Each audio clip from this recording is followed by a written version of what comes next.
A morte do Papa Francisco marcou o fim de um pontificado transformador, cujos impactos reverberam não apenas no contexto religioso, mas também na política global, na economia e nas questões sociais e ambientais.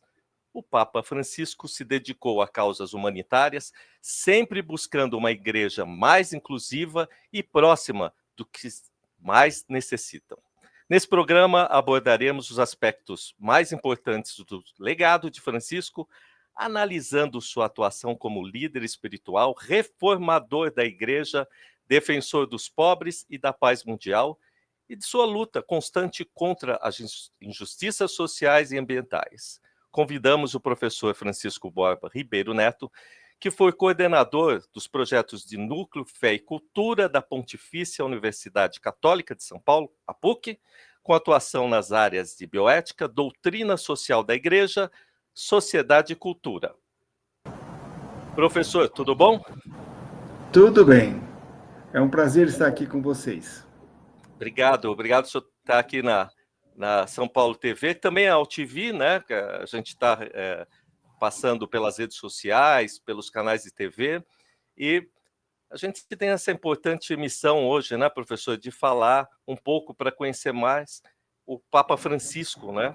Acredito que está saindo muito na mídia hoje, mas poucas pessoas tiveram tanto acesso em tantas informações desde a nomeação dele lá em 2013. Professor, o primeiro aspecto que eu queria comentar é um pouco sobre a espiritualidade do Papa Francisco, né? Como é que ele vivia a sua fé, sua relação com essa religião popular que ele tentava colocar junto ao seu papado?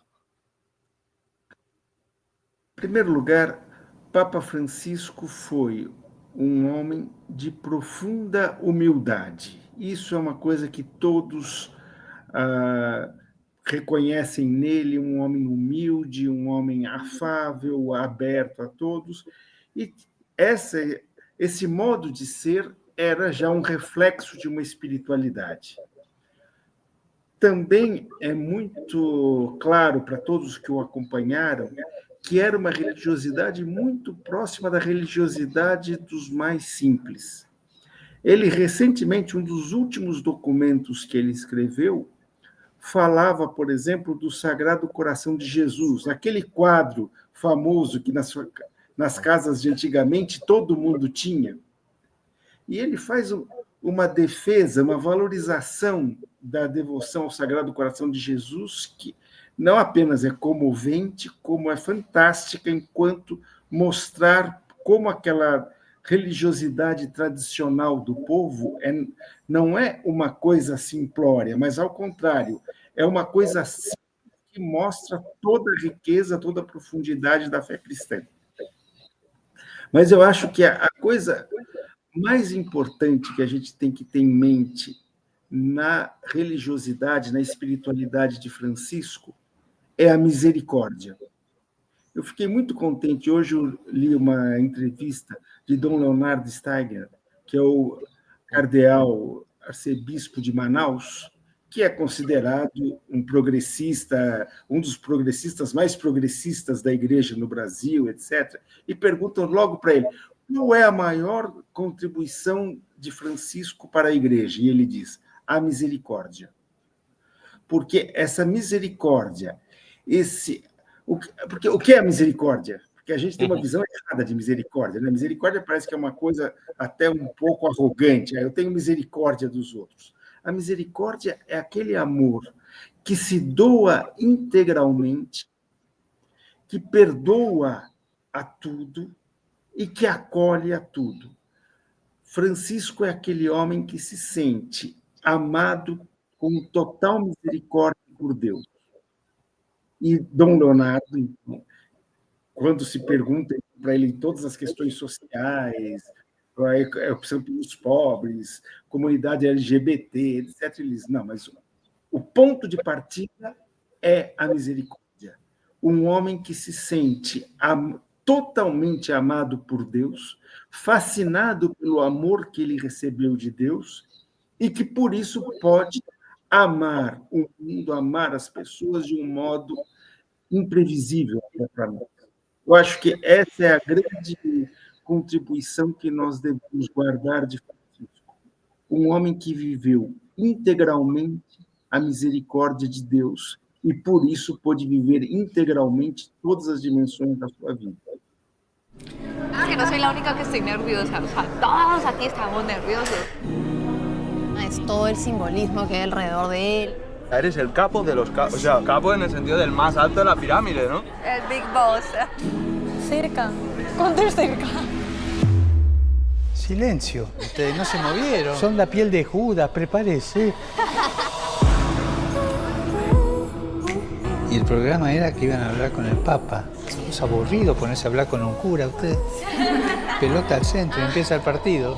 ¿Usted tiene nómina? Si tiene móvil. ¿Sabes lo que es una persona no binaria? Si yo no fuera feminista, ¿sería mejor cristiana? El tema de la pederastia en la iglesia. Fui católica, muy creyente. Ya no soy católica. Pero me da la sensación, al menos por lo que veo en mi entorno, que la gente está decepcionada con la iglesia, no con Dios. ¿A usted no le genera contradicción todo esto? La coherencia es lo que más nos cuesta a los cristianos. Quisiera preguntarle a usted mismo que si usted es feliz y si alguna vez se ha sentido solo. Existe el aborto. ¿Qué hacemos con estas mujeres nosotras en la iglesia, ¿no? Como Y institución? nunca he conocido a ninguna que se haya arrepentido de en la puerta del abortorio decir voy a dar una oportunidad a esa vida. Yo aprendí mucho de ustedes, ¿eh? A mí me hizo mucho bien y les agradezco el bien que me han hecho.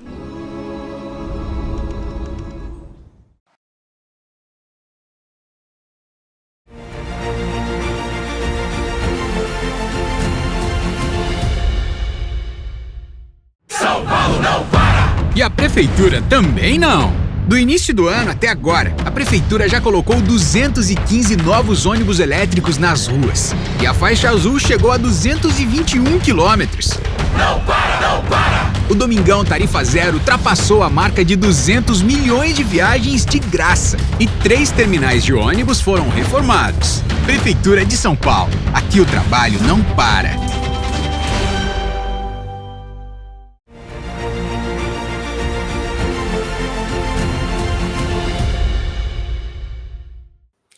Professor, eu queria, não posso deixar de agradecer um amigo nosso, que é o Dr. Ives Gandra. Quando eu comentei que o senhor estaria no programa, ele fez altas recomendações, gosta muito do senhor, né? Até vamos tirar um pouco, até conversando com o senhor antes da pauta, que a gente está elaborando hoje, vou ficar mais próximo do professor Francisco, né? Eu quero aproveitar muito da sua sapiência, viu, professor? E também a Cúria, que foi quem me indicou, a assessoria de imprensa da Cúria aqui em São Paulo, me indicou, assim, com muito incisiva, falar, consulte o professor Francisco para a gente poder fazer um discernimento do Papa, né?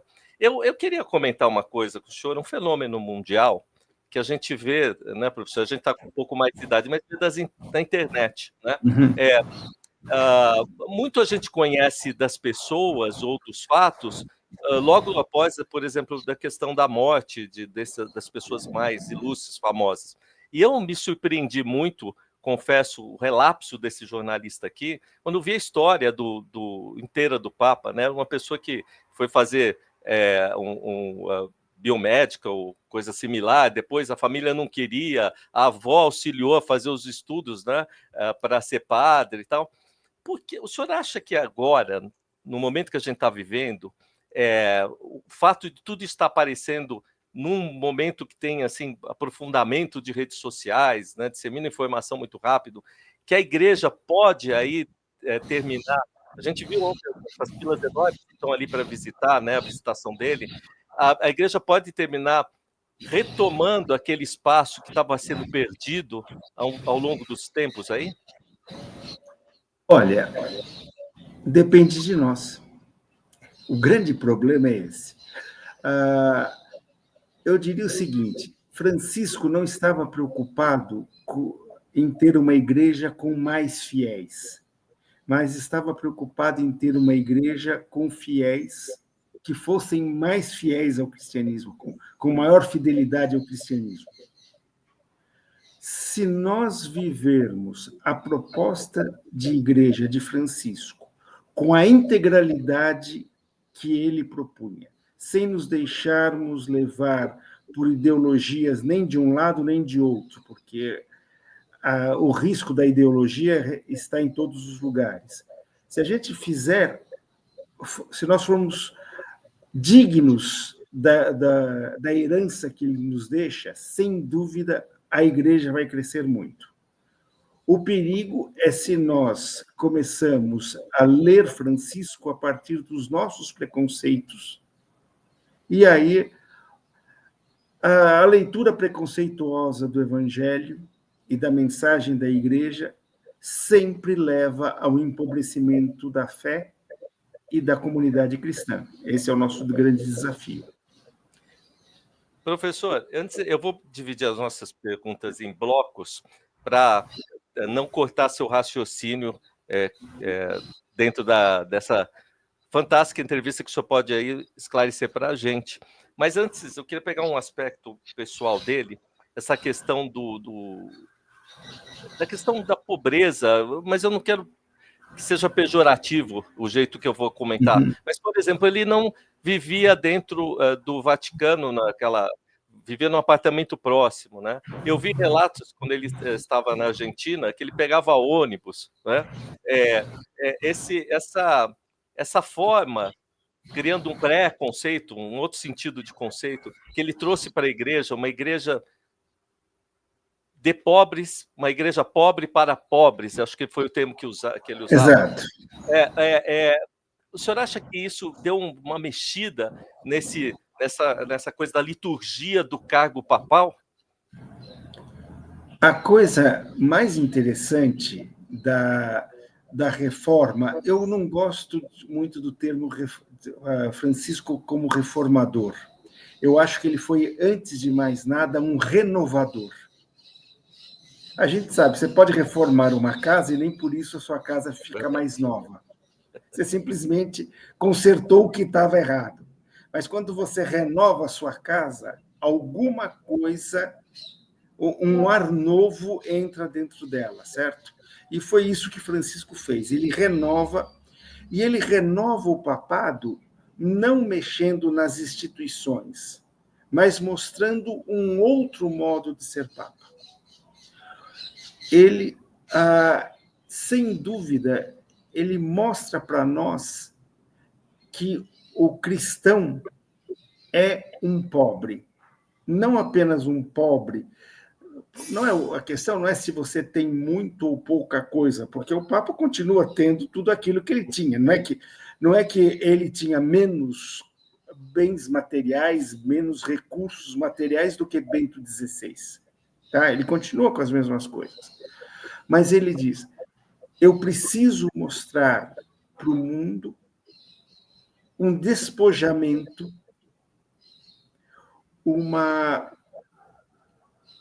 Ele diz que no texto da Laudato Si, que o problema isso está muito próximo, inclusive uma observação do Bento, que os corações vazios são insaciáveis, sempre querem ter mais. E ele mostra claramente como o coração dele, estando cheio da experiência de Deus, ele não precisa daqueles sinais exteriores que a igreja havia tradicionalmente associado ao papado. Então, ele mostra para nós que e isso é revolucionário, o testemunho da autoridade da igreja não se dá pela sua pompa, mas pela sua pobreza. Uhum. Isso... Pode falar. Professor, isso até me deixa assim um pouco... Meu pai, jornalista antigo de guerra, foi visitar o Papa Pio XII, Pio XI, na época dele, em 1940, tal. Ele visitou como um jornalista, né? E ele me fala, eu nunca fui ao Vaticano, diz que é uma coisa assim extremamente, né, maravilhosa, bonita, tal, a sala de visitação, colunas, tal. Meu pai falando, inclusive um dia que a gente tiver pessoalmente, eu mostro as fotos para o senhor, tal. Uhum. Isso sempre me chamou a atenção com o que a gente via em TV ou lia na Bíblia, com aquela briga que Jesus Cristo tem no templo quando ele vai ali no templo com os judeus, né, com os líderes, né, com os rabinos, falar que que Deus não quer riqueza, tal, teve aquele momento. Por que o senhor acha que entrou essa coisa diferente, né? Porque hoje a gente tem o banco do Vaticano, tem terras, né? Tem ouro dentro das igrejas. Por que isso o Francisco dá um corte nessa história? Quando ele, por exemplo, morava longe, ou às vezes não queria o carro blindado para poder andar por exemplo, no Brasil ele veio sem um carro blindado, né? O senhor acha que cria uma lacuna aí diferente? A pessoa vai mudar essa Cria uma diferença. Cria uma diferença. Agora, a gente tem que entender, porque vamos pegar uma coisa histórica. A pompa da igreja nasceu do desejo do povo de homenagear a Cristo. É a gratidão do povo que leva esse povo a querer que aquilo que diz respeito a Cristo, a mãe igreja, seja mais bonito do que o resto. Ok? O problema é que, ao longo da história, essa beleza acaba se confundindo com a pompa em torno das autoridades eclesiásticas. Entendo. O Papa é o servo dos servos de Deus. Aquele que a todos serve. Porém, de certa maneira, ele se tornou aquele mais pomposo dentro da estrutura da igreja. Isso foi um desvio, realmente. E Francisco nos ajuda a recuperar a impostação certa da autoridade dentro da igreja. Não quer dizer que a igreja não deva ter a beleza. A beleza da arte é um modo de nós louvarmos a Deus.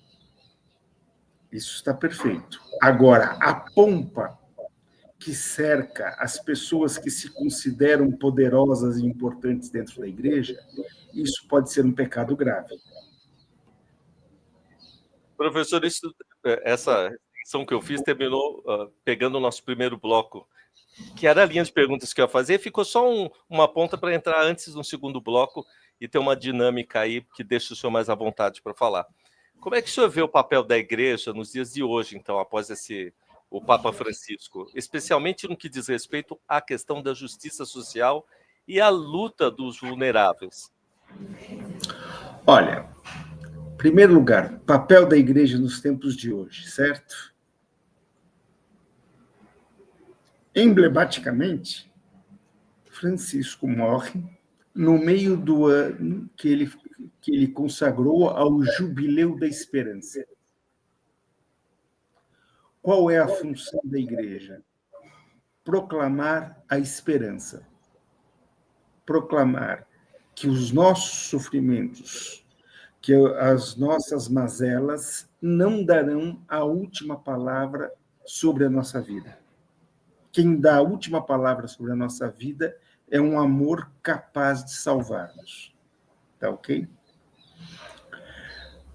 Isso significa, hoje, que a igreja é provavelmente a maior portadora de uma mensagem de justiça social no mundo.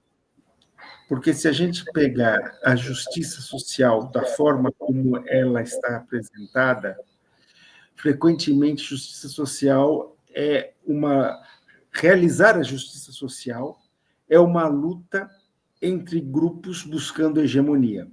Uhum.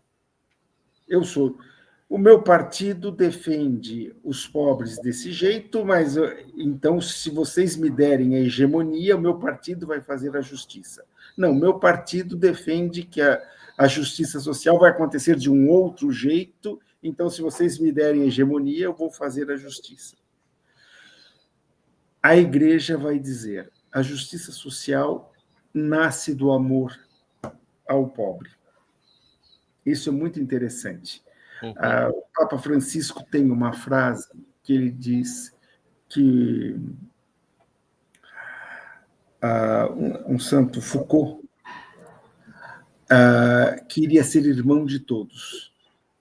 Mas o que ele queria era ser irmão de todos. Mas ele descobriu que para ser irmão de todos, ele tinha que começar sendo irmão dos últimos.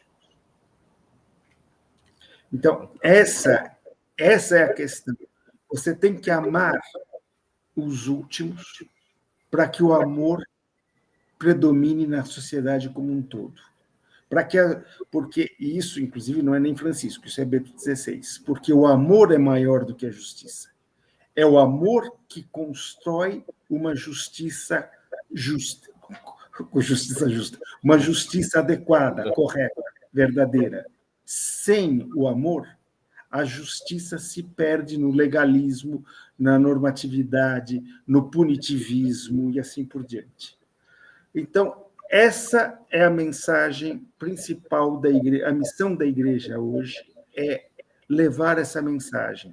Nós temos esperança porque nós nos descobrimos amados, e porque nós nos descobrimos amados, nós nos sentimos no dever e na capacidade, na possibilidade de amar os outros. Eu tenho um amigo jornalista, uma pessoa boníssima, comprometida com as causas sociais, com a justiça, e ele sempre dizia para mim: eu não entendo qual é a diferença nossa, porque nós somos muito parecidos nos ideais, nas coisas, mas tem uma coisa em você que é diferente do que de mim, e eu não sei o que é isso. Um dia ele me falou: hoje eu descobri qual é a diferença. Você se acredita, você se percebe amado gratuitamente.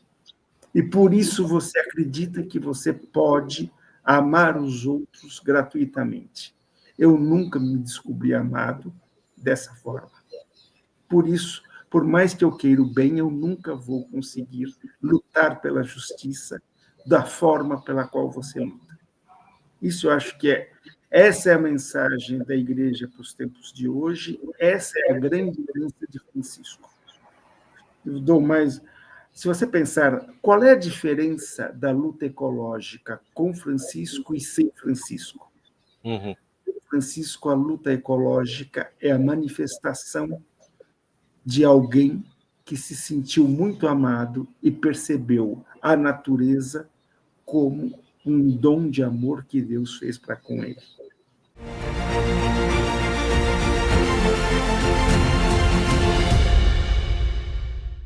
São Paulo não para! E a prefeitura também não. Do início do ano até agora, o Smart Sampa chegou a 25 mil câmeras e a 91% de aprovação da população. Não para, não para! Foram mais de 1.000 foragidos da justiça capturados e 2.200 prisões em flagrante.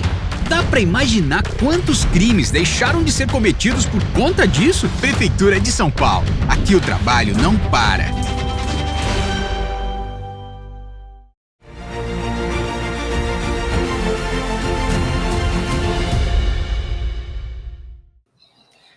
Professora, é até interessante, esse colega do senhor reflete muito a nossa realidade, né? Porque o jornalista, não quero sair muito do tema, mas a gente tem relações muito próximas à questão dos veículos, né? Então, a gente tem sempre um pé atrás quando está falando, para ter essa postura nossa.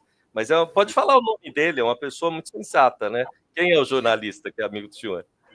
Marcelo Coelho, da Folha de São Paulo.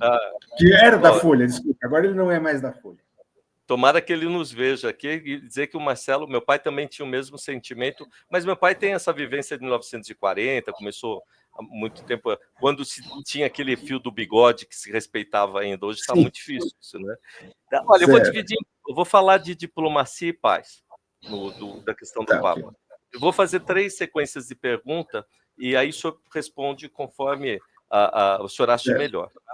Professora, realmente o Papa Francisco teve papel ativo em diversas crises que a gente tem passado, né? A questão da guerra, né? A paz da Ucrânia, né? Na Síria, pegou a Covid, que foi uma crise sanitária, acho que depois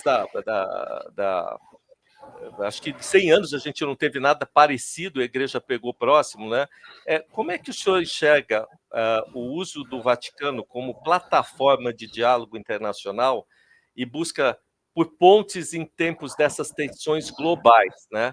E quais são os maiores desafios da igreja que enfrentou nesse campo, né? Parecidos, e que legado o Papa pode deixar com toda a atuação que ele teve? Porque ele não pegou coisa fraca, ele só pegou crise pesada. Certo. Bem,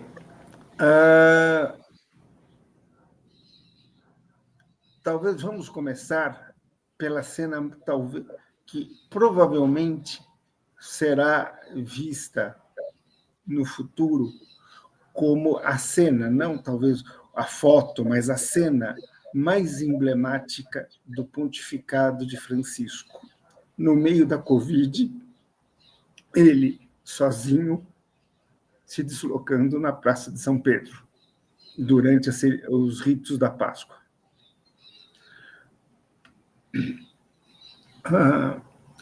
Francisco representou de modo muito vívido todas as dores da nossa sociedade. Barack Obama disse uma vez que os líderes políticos faziam com que as pessoas quisessem um mundo melhor. Mas Francisco era o líder que fazia com que as pessoas quisessem ser melhores. E essa era a grande diferença. Então, a primeira coisa que eu diria é isso. Francisco representa, sintetiza aquilo que existe de bom e de sofrido nas pessoas do nosso tempo. Ele representa o sofrido que pode gerar uma coisa boa. Durante a pandemia, ele se torna um sinal dramático de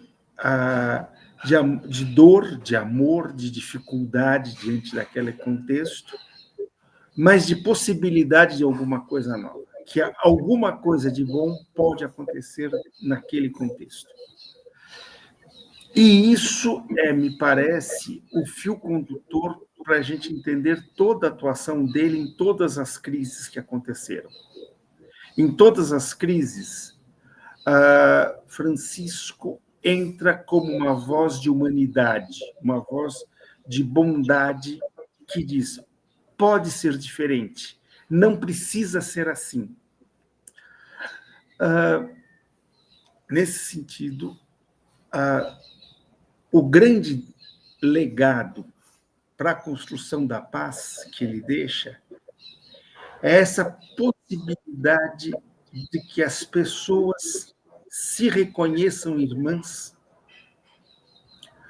a partir de um homem que as ama. Tem uma foto também muito simbólica do pontificado de Francisco, que agora não vou lembrar os dois nomes, mas é ele plantando uma árvore no Vaticano junto com um líder judeu e um líder muçulmano. Fantástico, né? Ele convida os dois e eles três juntos plantam uma árvore. É possível haver entendimento se as pessoas se deixarem comover por aqueles que amam a paz, que amam os que sofrem. Tá, ok? Com esse espírito, o Papa foi provavelmente a voz que mais nadou contra a corrente nos nossos tempos. Porque nós vivemos em tempos onde até aqueles que defendem a paz de uma forma interesseira, duvidando que a paz seja possível, duvidando que o outro possa ser bom e assim por diante. Francisco foi aquele que permitiu que nós imaginássemos uma paz que nascia de um verdadeiro diálogo. Isso é também uma coisa importante. Francisco defendia muito diálogo, Mas o diálogo para Francisco é diferente do que a gente pensa como diálogo. A gente pensa como diálogo como uma coisa, duas pessoas com posições diferentes que conversam, concordam em algumas coisas, nisso eu também concordo. Naquilo eu discordo, eu também discordo. Então fazemos o seguinte, as discordâncias a gente esquece, as concordâncias a gente leva para frente. Se as discordâncias forem muito graves, eu vou te matar amanhã. Mas a gente dialogou e nessas coisas a gente concordou. Para Francisco, não. O diálogo é, antes de mais nada, um encontro. Eu me deixo moldar pelo outro. Eu posso não concordar com o outro, mas eu deixo que o outro, de alguma forma, me molde. Dá um exemplo para não parecer muito abstrato. Eu dialogo com o outro, ele tem uma posição a respeito do aborto que é exatamente o contrário da minha. Mas eu fiz um encontro com ele. Eu vou passar a minha vida não querendo destruí-lo, mas querendo que ele descubra aquela experiência de amor que eu vivi e que me faz ser pró-vida. Eu não quero destruí-lo. Eu não quero que ele seja calado na sociedade. Eu quero que a dor dele encontre o amor que eu encontrei. Percebe que é diferente essa forma de dialogar? Professor, eu vou falar agora de reformador da igreja. Vou abrir assim. E o Papa Francisco, ele promoveu uma série de reformas na igreja, né? Incluindo a reestruturação da Cúria Romana, né? Como se houver essas reformas. Depois, tolerância zero. Inclusive, queria dizer para quem nos assiste, procurando nas plataformas de streamer, que você vai achar um programa do Vaticano que o Papa estava em reunião com jovens, né, professor Francisco? E aquilo foi fantástico. Eu vi, inclusive, esse tema que o senhor falou, com jovens falando desta questão, né, do assédio de membros da Cúria, né, que ele teve tolerância zero. O padre não pode fazer assédio com criança, né? É uma postura dele. E nesse programa, um rapaz apresentou uma carta, né? Esse é o mal do brasileiro, a gente vai procurar as coisas boas depois que elas passam, né? Esse é o medo que eu tenho às vezes, sabe, professor? De querer conhecer. Mas eu fui buscar muita coisa, e eu vi ele falando em 2 ou 3 programas, e as pessoas, o rapaz apresentou, inclusive, um processo judicial, onde a pessoa foi condenada e teve depois um movimento ali para dar uma amenizada para o ex-integrante da igreja, e ele falou, não, aqui eu vou botar meu dedo. Eu fiquei impressionado na cena que eu vi, porque tinha sinceridade naquilo, né? E, inclusive, na questão do aborto. Então, isso, tolerância zero com um tema tabu que tem centenas de anos que a gente escuta da igreja. E a questão dos cardeais, né? Ele botou cardeais, até a gente está vendo esse filme aí, eu terminei assistindo antes do falecimento dele, o Conclave, né? E que você parece que estava refletindo a verdade em alguns aspectos. Cardeais em países, por exemplo, da Ásia, que não tinha, ele foi colocando ali, parece que são 18, né? Então, eu queria que o senhor comentasse esses temas para a gente. Bom,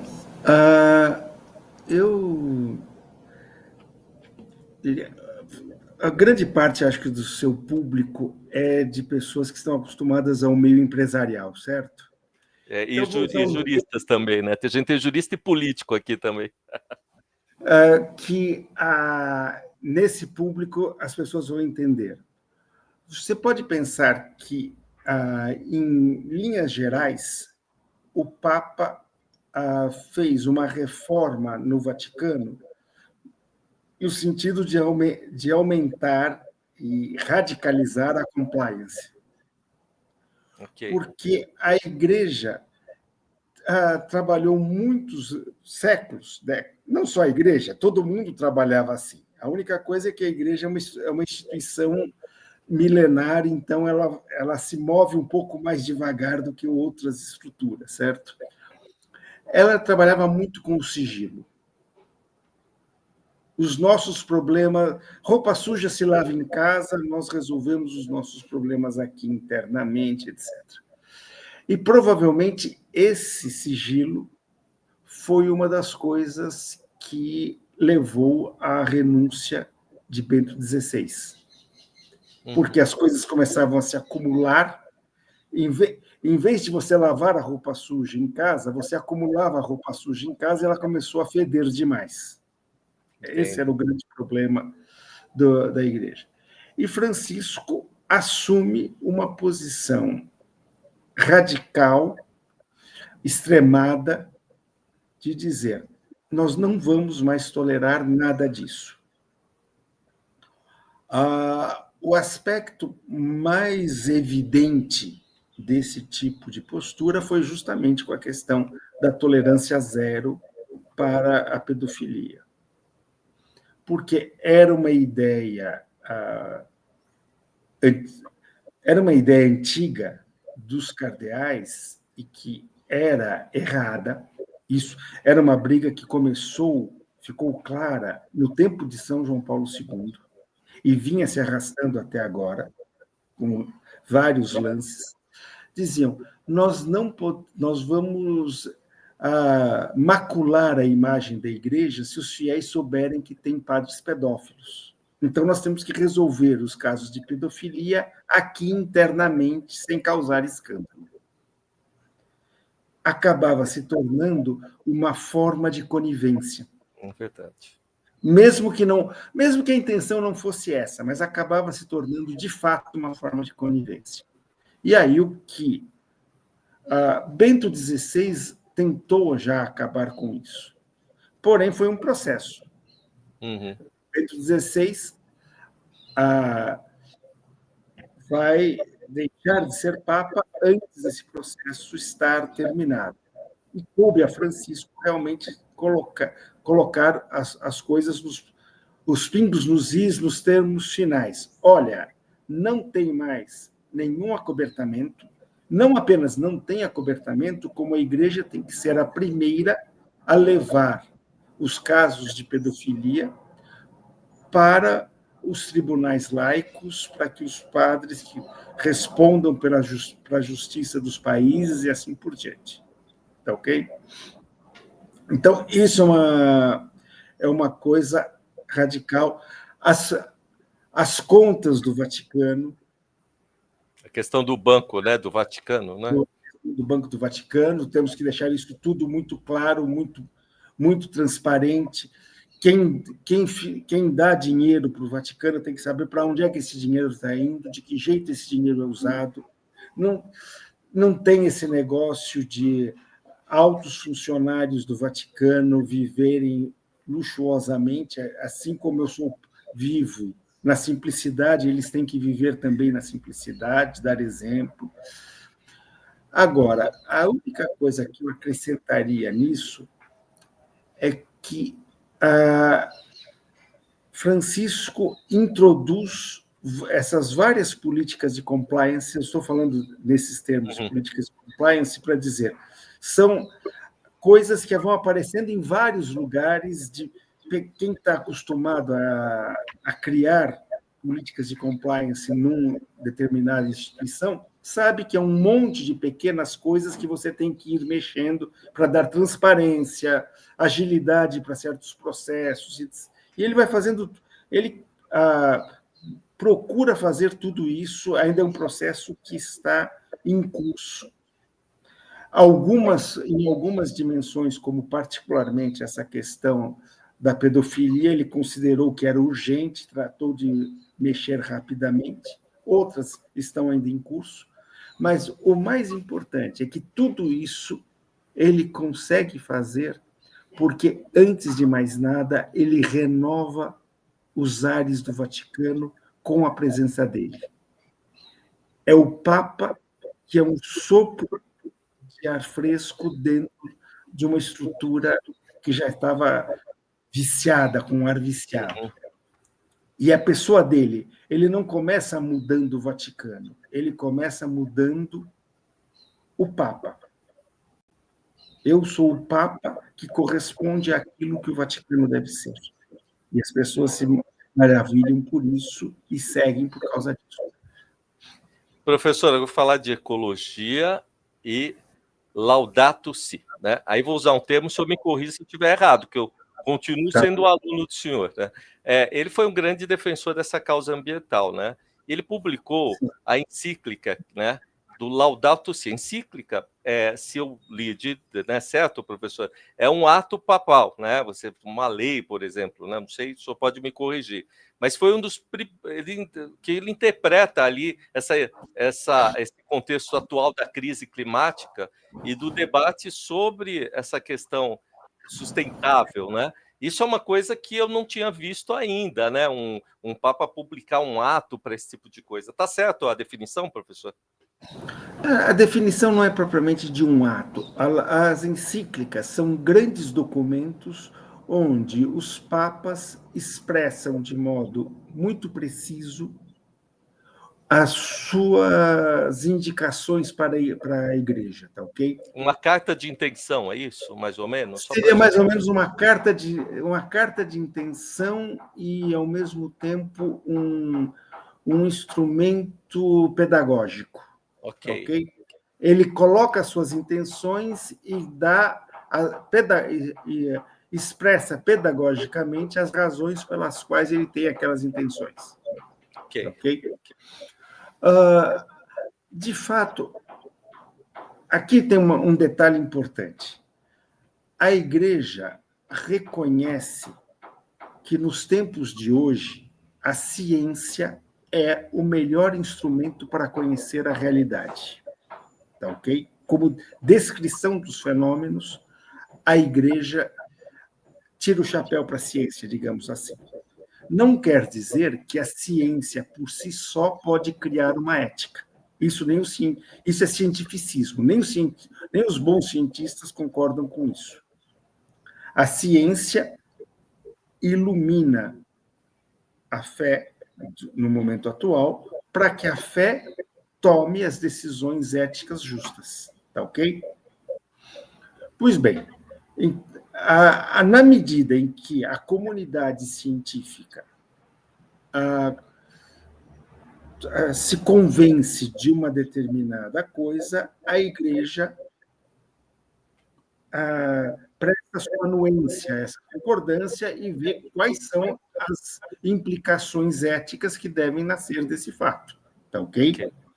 Então, desde que a questão ecológica começou a ser reconhecida pela comunidade científica mundial, isso começa a ser como um reconhecimento preciso nos anos 60, a Igreja foi paulatinamente reconhecendo a importância dos temas ecológicos.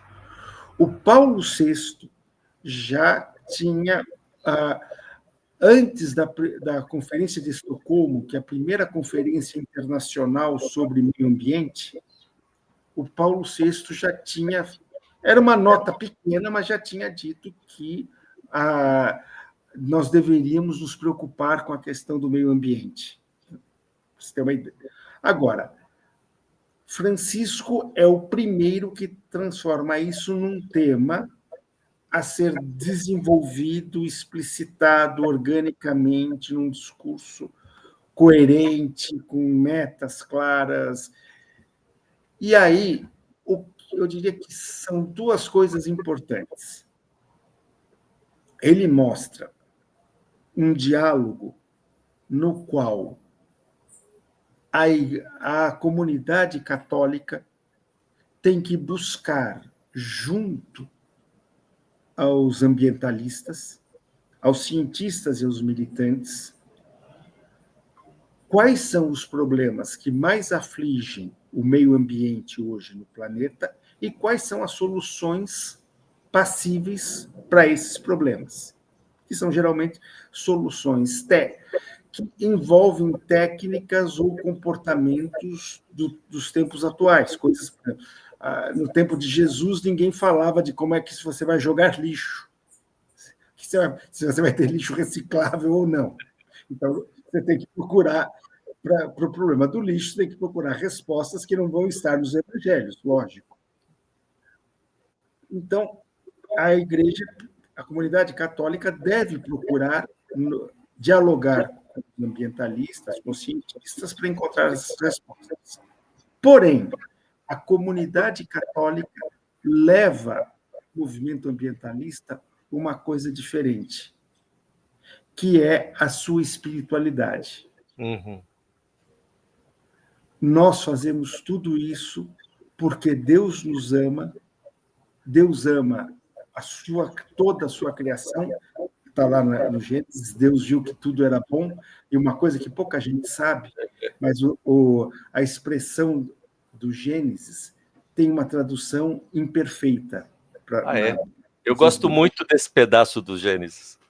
Porque se nós fôssemos fazer uma tradução mais precisa para os tempos de hoje, nós deveríamos dizer: e Deus viu que tudo era bom e que tudo era belo. Porque nas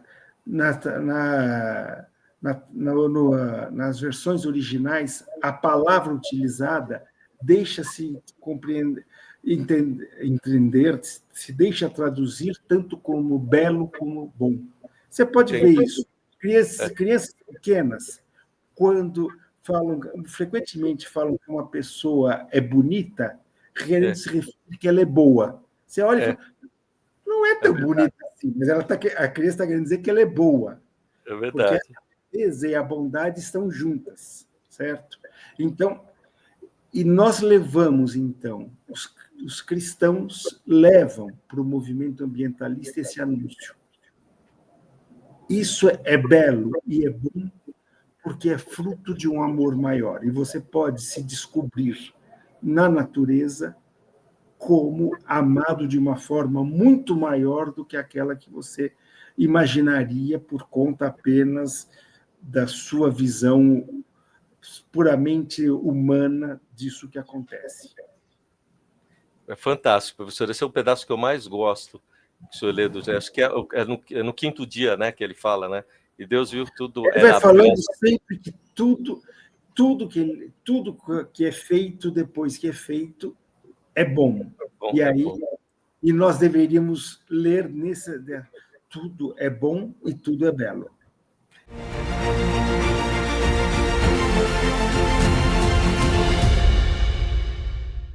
São Paulo não para! E a prefeitura também não! No início do ano até agora, a prefeitura inaugurou o Céu Cidade Líder para quase 2.000 alunos. E mais 4 céus estão chegando. Ermelino, Imperador, Cidade Ademar e Grajaú. Serão 63 céus na cidade. Não para, não para! E começou o Mamãe Tarifa Zero. Dá ônibus de graça para as mães levarem seus filhos na creche. Prefeitura de São Paulo. Aqui o trabalho não para.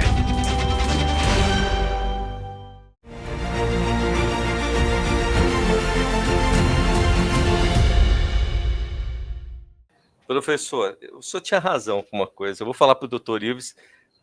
O senhor conhece o banco acadêmico. Quando o senhor fala que isso não vai dar tempo ou que aquilo vai ser desse jeito, a gente tem que escutar quem está aí, que foi professor. E eu vou atrasar, porque eu vou botar um tema aqui, eu vou estender a nossa conversa, porque tem um tema aqui que o senhor comentou, que eu acho dessas coisas das reformas, do jeito de ver do Papa Francisco, eu tenho que comentar com o senhor, que é a questão da mulher, né? Dois temas. Primeiro, 2 aspectos, né?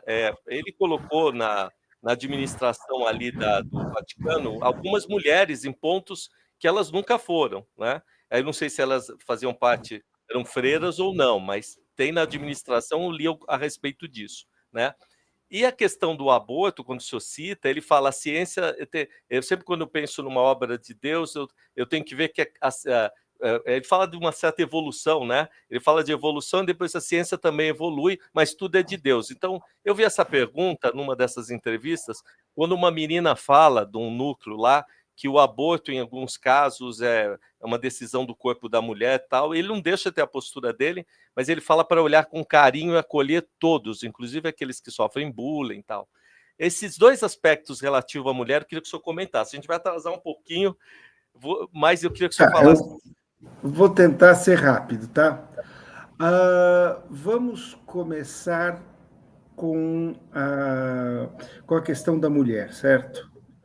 Francisco, com a sensibilidade dele, ele percebe que, frequentemente, a mulher foi colocada de lado nos espaços de decisão, foi até usada, não no sentido sexual que a gente dá para esse termo, mas foi muito usada. É famoso o escândalo das ordens religiosas, onde os padres colocavam as freiras para trabalhar para eles como empregadas domésticas, como serviçais.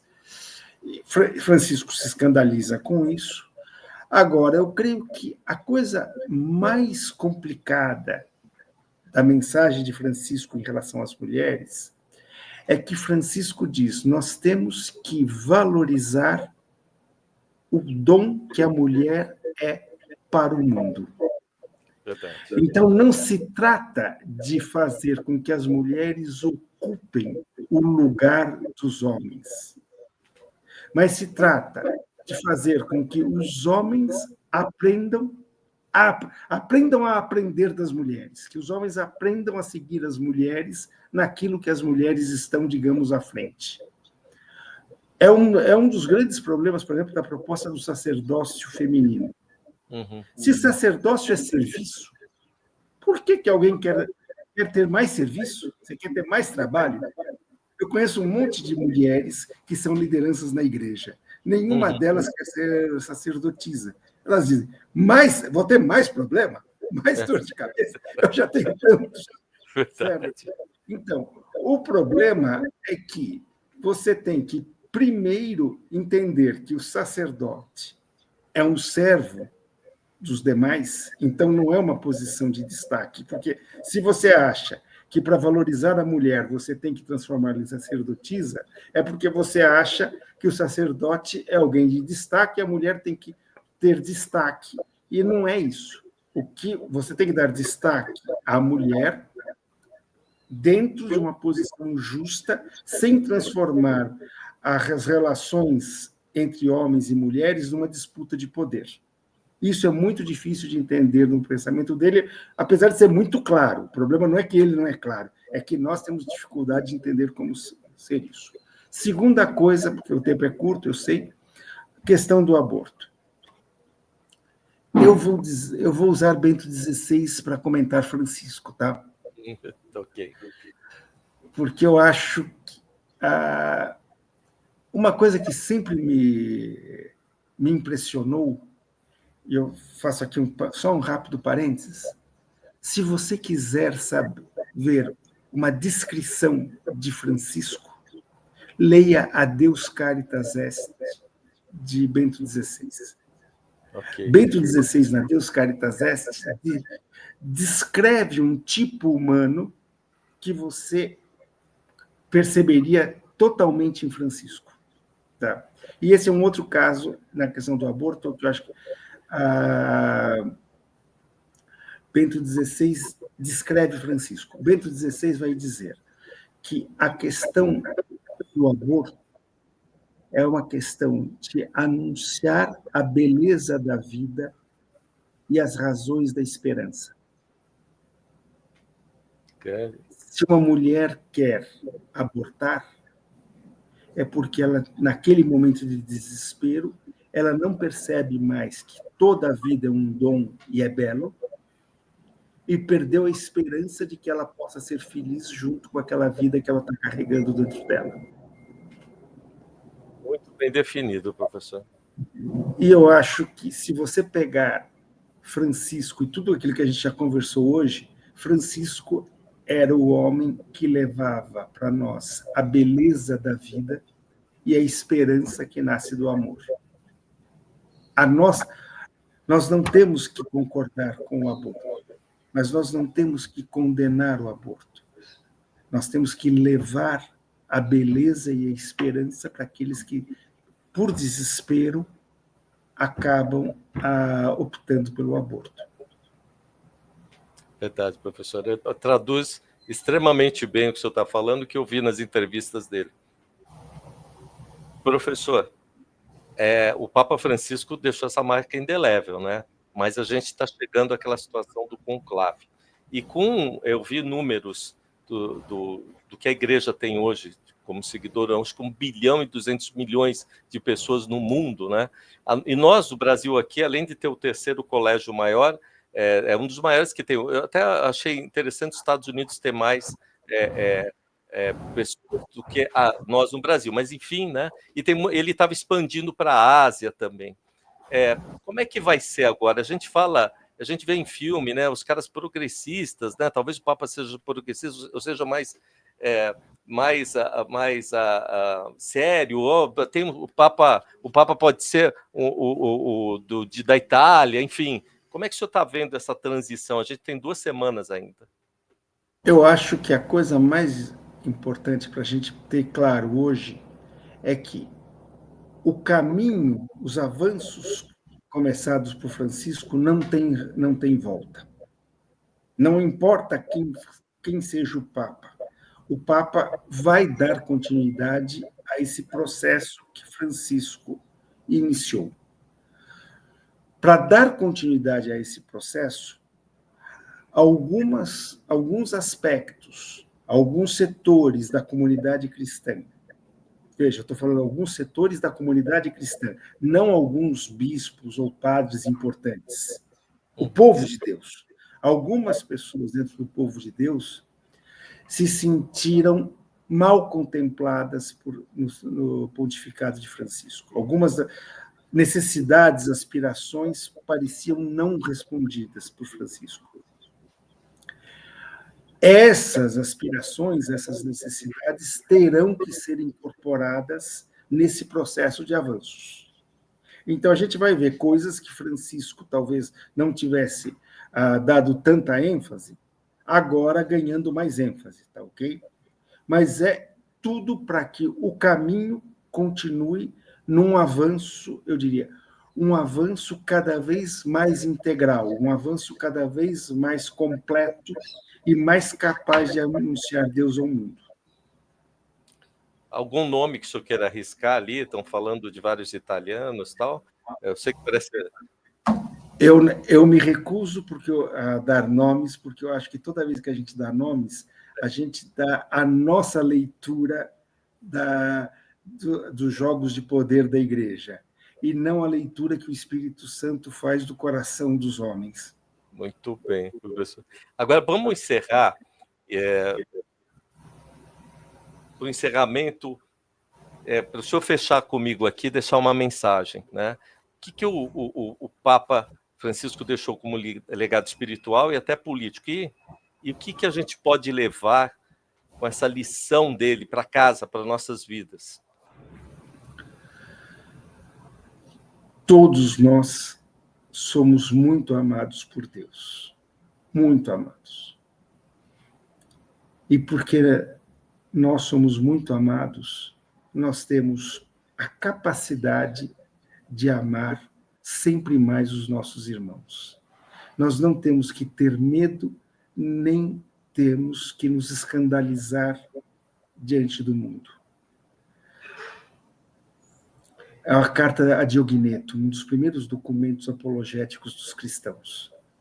Os cristãos são odiados pelo mundo, mas amam o mundo que os odeia. E esse é o lugar que eles ocupam e do qual eles não podem fugir se quiserem continuar a seguir o seu Cristo. Francisco amou o mundo e nos mostrou que nós podemos amar o mundo e sermos muito felizes porque amamos o mundo. Acho que essa é a nossa grande missão. Professor Francisco, eu quero agradecer em nome da diretoria da AltV, da TV São Paulo, né? E de algumas comissões que a gente tem lá na OAB também, que essa entrevista que o senhor está nos dando hoje, e convidá-lo a voltar, né? A gente tem aí mais 2 semanas, participar depois da eleição do novo Papa, a gente pode aqui estar conversando. O senhor foi muito gentil e simpático, muito obrigado, viu? Eu que agradeço o convite de vocês. Vamos em frente. Obrigado. Até logo, professor. Até a próxima. Até.